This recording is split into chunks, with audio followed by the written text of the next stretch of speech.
Bienvenue, je suis Yannick Gauthier, co-directeur de l'Institut de formation à l'art du changement avec Michel Wozniak et nous avons eu donc aujourd'hui notre premier cours de mind mapping à Paris et nous avons eu deux invités spéciales, des invités de marque qui sont de plus en plus connus et on va leur laisser se présenter. Alors vas-y, comment tu t'appelles? Sydney. Sydney et puis Et Nathalie. Nathalie. Alors ce qui est sympa, c'est qu'effectivement vous avez des idées plein la tête, toutes les deux. J'ai vu un peu les vidéos que vous avez faites, alors c'est là que j'ai tombé amoureux de Sydney là. J'ai adoré la manière de parler de PNL, de plein de choses. Et en fait, moi ce que je voulais savoir un petit peu déjà, c'est comment vous est venue en fait l'idée de le faire. C'est qui a eu l'idée en fait? C'est maman ou c'est toi? C'est maman. Ok, ça marche. Et là, toi, t'as quel âge? 10 ans. 10 ans, super. Ok, alors maman, justement, l'idée, comment elle est venue? En fait, depuis toute petite, j'ai l'impression d'être différente. Et parce que j'avais l'impression que les adultes, je me disais, mais en fait, ils comprennent pas que je comprends tout, les adultes. Et je me suis intéressée au développement personnel, donc ça a fait son chemin. Et ensuite, quand je suis devenue maman, ma motivation du développement personnel, elle s'est vraiment penchée sur les enfants. Parce que mon idée, c'est vraiment de donner aux enfants des outils de développement personnel qui vont leur servir toute leur vie parce qu'ils sont encore neutres. C'est un peu l'image du désert qu'on a vu aujourd'hui. C'est vraiment semer des graines parce qu'elles vont germer. Elles ne seront pas déformées. Alors moi j'ai cru d'un truc parce que par exemple tu avais fait une vidéo sur les étiquettes, tu sais, de pas prendre des étiquettes. C'est des trucs que toi tu arrives à appliquer dans ta vie? T'arrives à enlever les étiquettes? Ah, super, super. Et ça, c'est, par exemple, toi, tu sens que tu avais des étiquettes à un moment donné que tu as réussi à enlever? Je sais pas. Tu sais pas? Pas forcément. Ok. Bon, ça, c'est super. Si, timide. Timide? Oui. Qui c'est qui t'a mis cette étiquette? Tu sais, par exemple, quand on allait à l'école, elle est timide. Quand je disais pas bonjour. Qui c'est qui disait ça? Josiane ou... Ah oui, d'accord. Parce que moi, j'aurais jamais permis qu'on dise ça. Ok. Ok. En tout cas, c'est une étiquette que tu n'as pas trop aujourd'hui, donc ça va. Ouais. Peut-être capricieuse, non? Les tontons. Mais elle les remet vite en place. J'imagine. Et toi, par exemple, j'imagine que tu as appris un certain nombre de choses à Sydney. Toi, tu as pu observer une différence après quand tu lui transmettais quelque chose, c'est-à-dire dans la rapidité avec laquelle Sydney elle mettait en application tout ça? Ah oui, oui. En fait, les enfants, ils se posent pas des questions de se dire je vais... Ah, elle a peut-être raison, non, elle a tort. En fait, les enfants, ils appliquent tout de suite et ils disent bon, on va voir, ça marche pas, mais ils testent tout de suite. C'est comme un jeu en fait. Il y a vraiment cette notion de jeu, je trouve, qui est vraiment importante. Et toi, tu l'as vraiment vécu comme un jeu, tout ça, quand ta maman elle t'expliquait des trucs, ou est-ce que quelquefois... Oui, des fois, j'aurais préféré faire d'autres choses. Super. Mais en tout cas, voilà, au final, tu regrettes pas quand même, non? Non. Ok, alors ça va. Par exemple, pour essayer, en fait, Sydney a vraiment intégré, parce que souvent il y a... Comment? Pour le faire. Ah oui, Sydney par exemple. Même moi, ça m'arrive des fois de dire je vais essayer. Et Sydney, elle me dit non, faut pas essayer, faut le faire. Donc, super. Ouais. Mais ça, c'est fantastique parce que il y a tellement d'enfants justement qui font pas attention à ça. Et c'est super important après quand tu grandis, quand tu deviens adulte, si t'as tout le temps ça en tête qu'il faut pas essayer, qu'il faut faire, mais ça va changer ta vie, ça vraiment. C'est super. Vraiment super. Et oui, beaucoup de l'apprennent qu'après 30 ans, 40 ans. Ouais. T'as déjà de l'avance sur de nombreux adultes, tu sais. Et par exemple, là aujourd'hui, on a parlé de mind mapping. C'est quelque chose, toi, tu trouvais ça intéressant? En fait, tu trouvais ça amusant d'en faire? Oui. Ok, super. J'en avais pas vraiment fait, mais oui. D'accord. Et tu penses que c'est un truc que tu vas utiliser si ta maman elle le fait aussi avec toi et tout? Super. Ouais. Mais et toi en fait tu vas à l'école en fait dans une école standard ou comment ça marche pour toi à l'école? Je sais pas. C'est une école normale, oui. Tu vas à l'école, dis-moi. Oui. Okay, alors c'est une école publique que tu vas ou une école privée? Public, oui. Public. À Donc la c'est bon. montagne. Donc c'est le système standard en fait. Oui. Ouais. Voilà, Oui, une maîtresse qui est très ouverte quand même. Bon, tu m'avais dit qu'il y avait le choix à un moment donné pour toi, Oui. soit de mettre Sydney dans une école alternative ou alors donc qui serait loin, ou alors de la mettre dans une école traditionnelle Oui. très proche. Mhm. Et puis créer un noyau d'amis. Donc tu n'as pas de regret par rapport à ce Non, choix? aucun regret. Ouais. Ok, mais ça c'est intéressant parce qu'il y a beaucoup de personnes qui ont la sensation que dans le système standard, Ouais. l'enfant est condamné parce qu'il n'y a que les écoles alternatives qui peuvent apporter vraiment le salut. Mais je trouve que c'est intéressant d'avoir aussi un témoignage comme ça, parce qu'effectivement, finalement, toi en tant que parent, tu peux apporter beaucoup aussi Oui, à Sydney. bien sûr. Ouais. Et donc toi, en fait, comment tu procèdes, en fait, par exemple, quand Sydney revient de l'école, que ce soit avec les devoirs ou quoi? Comment Moi, tu je procèdes? l'observe en fait, Sydney. Mhm. Je me mets là parce que du coup, ça me tourne un peu le cou. Ok. Mais je l'observe en fait, ce qui est très intéressant, moi, je suis contre les devoirs. Déjà, parce que je trouve que le temps, il est vraiment précieux. Ouais. Et après une journée d'école, il reste pas beaucoup de temps pour pouvoir profiter ensemble, pour pouvoir jouer. Je trouve que le jeu est vraiment important parce qu'on apprend énormément à travers le jeu. Sydney, une fois, elle a fait une marelle dans la cuisine avec du rouleau de scotch. Et en fait, j'étais émerveillée de la voir parce que je me disais qu'elle apprend énormément de choses, parce qu'elle a refait, elle a recommencé pour que ça puisse rentrer dans les carreaux de la cuisine. Ouais. Et là, elle était juste en train d'intégrer des notions de mathématiques. Et c'était hors de question de la couper pour faire ses devoirs. Ouais.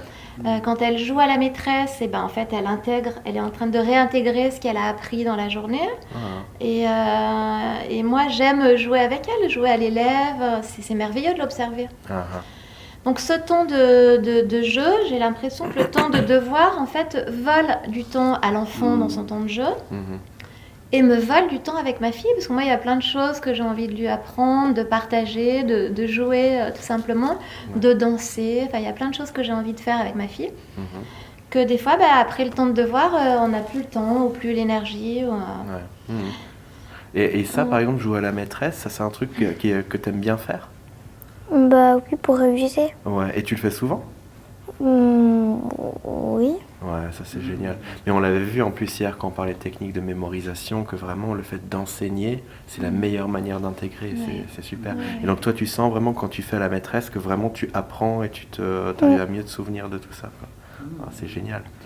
Mais c'est marrant parce que tous ces modèles, la pyramide de l'apprentissage, ça peut paraître très théorique, mais ce qui est marrant, c'est que c'est quand un enfant comme ça le fait et se rend compte de ce que ça lui apporte. Toi, c'était volontairement comme ça que tu voulais commencer à jouer à la maîtresse, ou c'est ta maman qui t'avait proposé au début? Non, c'est moi. C'est génial ça. En fait, on dit beaucoup dans la formation que par exemple, pour apprendre la créativité, il faut aller voir les génies de la créativité. Et les génies de la créativité, c'est les enfants, en fait. Et c'est marrant à quel point il y a vraiment... C'est plus qu'un génie créatif. Je pense qu'un enfant, il sait intuitivement ce dont il a besoin, et c'est pour ça qu'il joue énormément, en fait. Et le jeu, c'est fantastique. Même après, quand j'avais fait le burn-out, après, c'était par le jeu, vraiment, que j'ai réussi à récupérer. Et c'est super, en fait, de garder cet esprit d'enfant, et puis de faire tout ça, quoi, de s'amuser, de transmettre, c'est fantastique, quoi. Oui, c'est à travers le jeu qu'on apprend à... Ça va directement au niveau inconscient. Et c'est qu'on n'est pas en train de faire dans le mental, à dire, il paraît, oui, je peux pas, j'ose pas, tout. Toutes ces croyances, elles tombent et on est directement en train d'intégrer les choses. Puis on parle de jeu, mais il y a aussi l'ennui. Je trouve que ils n'ont plus le temps de s'ennuyer, en fait, les enfants, parce qu'il y a les devoirs, après il y a ci, après il y a ça. Alors que dans les temps où on va passer d'un jeu à l'autre, où on va un peu s'ennuyer, où on va dire, tiens, qu'est-ce que je vais faire? C'est merveilleux ce temps, et ils n'ont plus le temps, les enfants, en fait. Donc toi, tu t'ennuies quelquefois, alors, Sydney? C'est un bonheur de s'ennuyer, mais j'aimerais avoir le temps de m'ennuyer, en fait. Mais pas pendant longtemps. Donc malgré en fait le calendrier scolaire, vous arrivez vraiment à trouver le temps aussi de rien faire, le temps de s'ennuyer? Pas trop. Le temps de s'ennuyer, Pas trop, j'ai tout le temps plein d'idées, Sydney aussi. Voilà. Mais voilà. Donc ça met de la place à la créativité. Oui. Le fait d'avoir du temps à ne rien faire. Oui, bien d'un sûr. coup, c'est là qu'il y a des choses créatives qui viennent, Ouais. qui initient des projets. Oui. Donc vous faites des vidéos YouTube, vous en avez déjà plusieurs sur la chaîne. On a semé quelques petites graines. Ah ouais, mais c'est génial de commencer quelque chose. Tu disais avant justement que parfait, comment tu disais? Parfait. Mieux vaut faire des trucs imparfaits que de ne rien faire. Exactement, oui. Ouais, super. D'ailleurs, j'ai un petit bracelet que j'aime bien. C'est marqué parfaite avec plein de petits défauts. Et j'adore en fait, c'est vraiment cette idée de se dire je suis pas une maman parfaite et heureusement parce que ce serait ennuyeux pour Sydney. Ouais. Et Sydney non plus, mais en fait on est toutes les deux parfaites avec nos petits défauts en fait. Petits Ouais. caprices, nos petits voilà. Et donc dans cette idée de jeu en fait, j'avais proposé à Sydney, j'avais dit Sydney, écoute chérie, moi je vais voir ta maîtresse. Tu as mon autorisation pour ne plus faire les devoirs à la maison, puisque de toute façon c'est interdit en France, normalement les devoirs écrits. Ah ouais. Donc j'ai donné mon autorisation et en fait Sydney n'est pas d'accord. Donc je dis à partir du principe où Sydney elle veut faire ses devoirs, c'est normal puisque tous les élèves font les devoirs. Je me suis dit comment trouver quelque chose de ludique pour rester dans le jeu, parce que moi je pense que je suis restée une enfant. Hein. Ouais. Comment utiliser ce temps, puisque c'est son choix de faire ses devoirs, comment utiliser ce temps de manière intelligente. Pas juste apprendre pour apprendre et oublier dans une semaine ou dans un mois, non. Comment s'amuser en apprenant. Et puis je suis tombée sur une conférence sur le mind mapping et je me suis dit mais c'est exactement ça en fait. C'est juste exactement ça. Et moi quand j'étais petite, quand je m'ennuyais, j'ai réalisé ça pendant la formation hier en fait. Parce qu'à un moment donné j'ai posé une question et puis mon stress est monté, mon niveau de stress est monté parce que je me suis dit ils vont penser que je pose trop de questions, ça va ralentir le groupe. Et tout de suite je me suis mis à dessiner un petit palmier avec un arc-en-ciel, souvent je dessine aussi des feux d'artifice. Et là j'ai pris conscience, j'ai eu un déclic, une lumière qui s'est allumée dans mon cerveau et qui s'est dit mais oui, parce que ça m'a refait descendre mon niveau de stress tout de suite. On parlait de niveau alpha ou de niveau de concentration, de lâcher prise plutôt. Et là, ça m'a refait descendre tout de suite mon stress pour me replonger dans ce niveau où j'étais paisible et où je me suis dit, bah ouais, je devrais poser des questions. Et finalement, Sydney, elle a beaucoup dessiné. Alors on pourrait penser, oui, non, elle n'a pas vraiment écouté, mais en fait, non. Elle m'a repris sur plein de choses ce matin et elle avait vraiment intégré énormément de choses que, voilà, tout simplement en dessinant, en étant dans sa façon d'apprendre en fait. Tout ça pour en revenir, je sais plus. Ben, en fait, dans l'idée déjà aussi qu'on a tendance à forcer les niveaux de concentration d'un enfant à l'école, voilà, ou s'il commence à faire autre chose, dessiner ou regarder par la fenêtre, on va lui dire concentre-toi, alors qu'en réalité on sait que les états d'apprentissage ne sont pas dans la concentration en fait. Et l'importance de laisser un enfant, tout simplement laisser libre cours à ce dont il a besoin. En fait, j'ai l'impression que les enfants, ils ont vraiment une sensation précise de ce qu'il leur faut à un instant donné, quoi. Et en fait, on apprend avec les années à ne plus s'écouter. Et c'est ça qui est dommage. C'est vraiment leur faire confiance. C'est comme avec l'alimentation, depuis toute petite, Sydney, je lui dis, chérie, écoute ton corps. Si tu as envie, sois curieuse de découvrir, mais par contre, sois à l'écoute de ton corps. Donc à la cantine, c'est pareil. Sydney, elle a l'autorisation elle écoute son corps. Si elle n'a pas envie, non. Si elle n'a pas envie même de tester, c'est pas grave, elle est à l'écoute de son corps. Et pour l'apprentissage, c'est pareil, c'est être à l'écoute de ses besoins, de son... Alors, moi j'aimerais bien discuter d'un petit point, c'est qu'effectivement, il y a tout ce courant justement de laisser la liberté totale à l'enfant. Mais par exemple, quand tu as des parents dont les enfants, si on leur laisse la liberté totale, ils vont passer tout leur temps devant la télé, tout leur temps devant la tablette, etc. Comment toi tu vois ça en fait ? Là, c'est plus de la liberté totale, parce que là, c'est les parents qui s'octroient de la liberté de se dire je vais être tranquille, il est devant sa tablette, il est devant la télé. Donc là, c'est de l'égoïsme des parents, parce que je pense pas qu'il y ait un parent qui pense que la télé, ça rend les enfants intelligents. Donc, je pense que là, c'est plus de l'égoïsme que tout simplement, ils savent pas mieux faire, quoi, tout simplement. Oui, après, moi, je pars du principe que de toute façon, tout le monde fait du mieux qu'il peut avec du mieux qu'il peut avec tout son amour. Voilà, ça, c'est vraiment...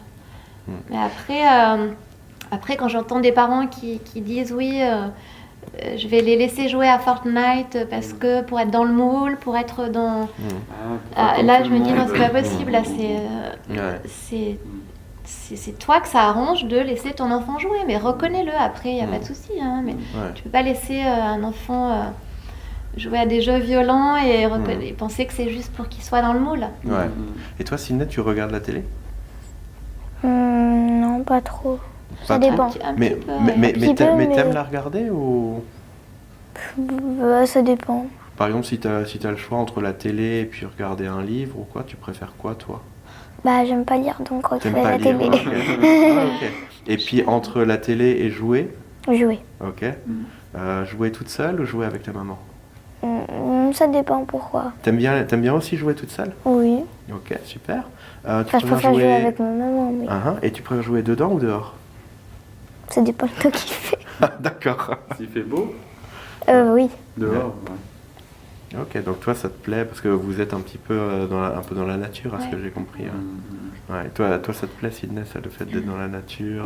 Surtout, là, il y a pas mal de vidéos que tu fais depuis dehors, en fait, j'ai vu. J'en ai vu plusieurs. Bah, celle en plus dans... comment s'appelle la longue vidéo que vous avez fait pour annoncer votre projet? L'enfant papillon. Oui, L'enfant ça, déjà, papillon, ouais. ouais. Ouais, ça c'est un beau projet, ça. J'espère vraiment que ça pourra avoir une issue parce que la vidéo elle est juste fantastique, quoi. Est-ce que peut-être Nathalie pourrait nous rappeler ce que c'est ce projet? Ouais, Oui, alors en fait, l'idée de l'enfant papillon, elle a germé il y a, je pense que ça fera peut-être 2 ans là cet été. Hein. Au début, c'était vraiment axé pour donner aux enfants des outils en développement personnel. Et comme quoi, des fois, ça vaut le coup de laisser un projet en jachère, un peu en attente, parce que maintenant, en fait, le projet, c'est, bien sûr, ça reste de donner des outils de développement aux enfants, mais aussi, il y a une grosse partie finalement qui s'étend sur l'apprentissage, en fait. Donner des outils intelligents aux enfants pour leur permettre d'apprendre en s'amusant. Et puis surtout que ça leur serve sur le long terme. Ouais. Que ça leur serve c'est comme un muscle qu'ils vont entraîner tout en s'amusant, en se disant bah voilà, moi je vais apprendre à apprendre avec différents outils parce qu'il y en a plusieurs, il n'y en a pas qu'un. Et je vais voir ce qui me convient le mieux. Et après, ben voilà, sur telle matière, je vais peut-être utiliser ça, mais en tout cas, tout le temps avec l'idée de se dire bah, l'apprentissage c'est fun, c'est amusant, et puis surtout, ça peut me servir pour toute la vie. Super. Bon, en tout cas, j'imagine que des projets, vous en aurez encore beaucoup. Et puis, j'imagine que Sydney, avec tout ce qu'elle apprend, elle va aussi avoir plein d'idées. Oui, là, elle a une longue journée, là. Elle a envie de... Je crois que là, elle a envie de danser ou de s'amuser. Ah bah oui, bah tu m'étonnes. Toute la journée assise, là, Mais tu sais, hein, pendant la formation, si tu veux bouger, si tu veux marcher, si tu veux t'asseoir par terre, tu le fais. Hein. Ça je le dis souvent, et les gens, ils croient pas quand je leur dis, bah oui, en formation, tu peux te lever, tu peux marcher, tu peux t'asseoir ailleurs, tu peux vraiment. Moi, ce que j'aurais envie de dire, en fait, au début, je suis venue à cette formation pour apprendre des outils pour apprendre à Sydney. Et du fond du cœur, merci de m'avoir proposé que Sydney vienne, parce que c'est le plus beau cadeau, je pense, que je peux avoir. Parce que finalement, la retransmission de l'information, elle n'est jamais la même que quand on apprend directement. Et puis Sydney, de toute façon, elle ne m'écouterait pas, moi, de la même manière que si elle vous écoute vous. C'est normal, c'est comme quand on apprend à faire du ski. Si moi, j'apprends à skier à Sydney, c'est pas du tout la même chose que si c'est un professeur qui lui apprend. Donc ça, c'est génial. On va bientôt terminer. Et en fait, je me suis fait finalement, comme quoi dans la vie, quand on donne, on reçoit. Parce que moi, au début, c'était vraiment pour donner à Sydney des outils. Et en fait, moi, j'ai appris plein de choses et ça me permet, même pour moi, de m'organiser, de structurer mes projets, mes idées, enfin d'être beaucoup plus claire. Là, j'ai des projets en cours et là, je me dis, ça va s'organiser beaucoup plus simplement. Donc, ça a fait péter plein de croyances sur la façon de s'organiser et ça, je trouve ça vraiment génial, quoi. Alors, Sydney, si tu avais un message à transmettre à tes copines et tout, qu'est-ce que tu as trouvé comme intérêt? Qu'est-ce que tu as aimé là pendant la formation? Bah déjà de s'écouter quand on apprend. L'importance de s'écouter,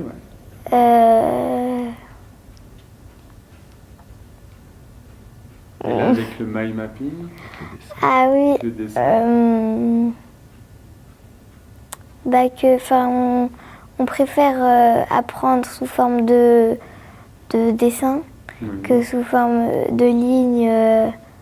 C'est trop strict, on va dire. Voilà. Quand c'est les lignes trop strictes, Oui, on a voilà. la peine, alors qu'en dessin, là, tu as bien appris. T'as aimé? Super. Et le moniteur, Michel, est-ce que c'est un bon moniteur? Oui. Oui. Super. Qu'est-ce que tu as aimé dans sa manière de t'enseigner? Bah déjà il est énergique ou énergétique, je sais pas comment on dit. Énergique, ça. Énergique. Et bah, il est clair dans ce qu'il dit. Ça, c'était intéressant. Ah. Super, merci. Ah, bah, merci beaucoup. Et Nathalie, alors, Et moi, j'aimerais qu'as-tu m'adresser appris? plus aux maîtresses, en fait.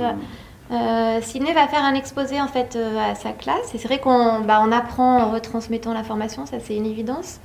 Et j'aimerais m'adresser aux maîtresses pour leur dire que une classe jusqu'à la primaire, hein, parce qu'ils passent leur journée ensemble, quelle richesse de pouvoir utiliser le mind mapping en classe. Et comme les enfants se connaissent, les enfants se font confiance de partager en fait ces outils et de voir ce que font les autres pour s'ouvrir au champ des possibles. Moi j'ai envie de dire que la vie c'est un jeu et qu'il faut jouer, il faut expérimenter. Le mind mapping c'est génial et c'est de permettre aux enfants d'avoir cet environnement de copains, de copines pour justement jouer quoi. C'est au lieu de jouer tout seul à la maison avec sa maman à faire des cartes mentales, et de jouer avec ses copains, ses copines, et ça va dupliquer, ça va démultiplier l'apprentissage et c'est vraiment un cadeau qu'on peut leur faire pour la vie, quoi, qui va leur servir toute leur vie, dans tous les domaines de leur vie. Super. Merci beaucoup, Nathalie. Merci à vous. Hein. Merci à vous deux. Et puis à Michel, vu que on a fait tu as animé un cours avec 41 adultes et une enfant de 11 ans bientôt. Comment ça a été pour toi de donner un cours à une enfant au milieu de tous ces adultes? C'est marrant, ça demande de l'adaptabilité, quoi. Il faut réussir à s'adapter à tous, et c'est super, c'est une belle expérience, quoi. Okay. Donc c'est possible de donner un cours à une enfant, parce que je sais que tu as donné le meilleur de toi-même pour qu'elle puisse comprendre, et aussi à un grand groupe d'adultes. C'est possible. C'est possible. En tout cas, on a vu une adulte et une enfant satisfaite. Super. Donc ça, ça m'a fait plaisir. En tout cas, merci à vous d'avoir accepté cette interview, de pouvoir partager votre projet. Merci à Sydney, en tout cas. Ça m'a fait plaisir de te rencontrer, de mieux te connaître. Et j'ai envie de dire aussi merci à ma chérie, merci à Sydney de m'avoir fait confiance et... Oui, merci. Parce que Sydney, elle n'aime pas trop rater l'école. Donc, merci de m'avoir fait confiance et d'être venue avec moi, chérie, et d'avoir raté 3 jours d'école. Super. Parce que tu m'as fait un beau cadeau, chérie, de venir avec moi. Merci beaucoup. Et puis, merci à nos chers auditeurs. Et en tout cas, on vous souhaite de prendre soin de vous, d'être doux avec vous-même et de continuer à apprendre. Au revoir. Au revoir.